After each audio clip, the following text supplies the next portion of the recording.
My name is Peter Swift. I've been retired for 4 years and I've just recently had a hip replacement operation in September at Blackpool Victoria Hospital. One of my concerns was after coming out of the operation, I was on ward 15A and I had a drip which was self-administered, which I pressed each time I needed pain relief. And sometime during the course of the evening I was still quite groggy from the sedatives. I heard a bang and I heard somebody say, "Oh, it's fallen over." And next thing I was given morphine by mouth every hour. So this machine that was supposed to be self-pain relieving was out of action and I couldn't do it myself anymore. The following morning I'd had to use a bottle during the night because my leg was attached to drips, and so was my arm with fluids.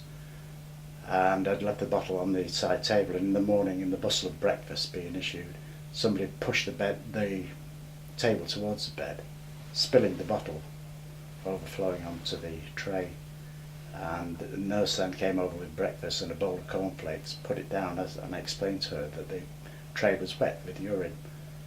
And she turned around and went to the sink and got some paper toweling and picked the bowl up and just wiped the bottom of it, which I then declined breakfast and made them take the lot away, so I didn't bother with breakfast that morning.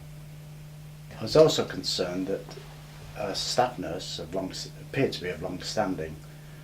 When my wife came to visit me as disabled, there were no chairs available in the ward, somewhere out in the passageway, so she sat on the edge of the bed, and the staff nurse quite abruptly just asked her to get off the bed because she should be sitting in a chair as a visitor. I was unable to get a chair, so the next door bed, they had visitors, and the gentleman next door went into the corridor and brought a chair back for my wife.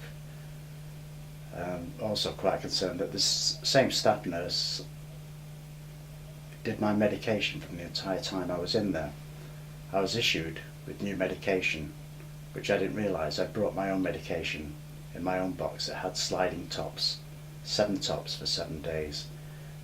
This medication was put into the bag and locked away with the medication issued by the pharmacy.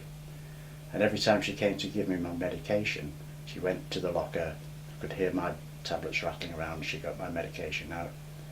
And this went on for the whole 3 days I was in there. And Monday morning I was quite shocked because I was discharged on Sunday night and I opened my medication on Monday morning at home.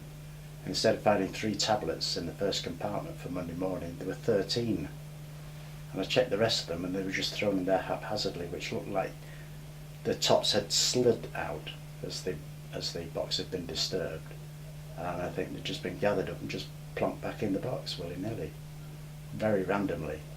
And I'm just glad there's nothing in there that could have done me any harm, like any opiate-based drugs or anything. Or if I'd been less compos mentis, I could have been overdosing on God knows what. I was very disturbed by that. Another incident was on the day I was being discharged. There was an HCA of more than 30 years standing throughout the northwest. She was everybody's favourite. She was trying to take my blood sugars before I was discharged, type 2 diabetes. And she kept pricking my finger, taking a strip, putting it into the blood, then inserting it into the machine. And the machine kept saying, "Fail, fail." She did this 5 times. And she kept saying, "These machines are very old." And I said, "Don't you put the strip into the machine first?" And she said, "Well, I don't usually." So she put the strip into the machine, another sample of blood, and got a reading. I wonder how long that had been going on. Just quite concerned about that.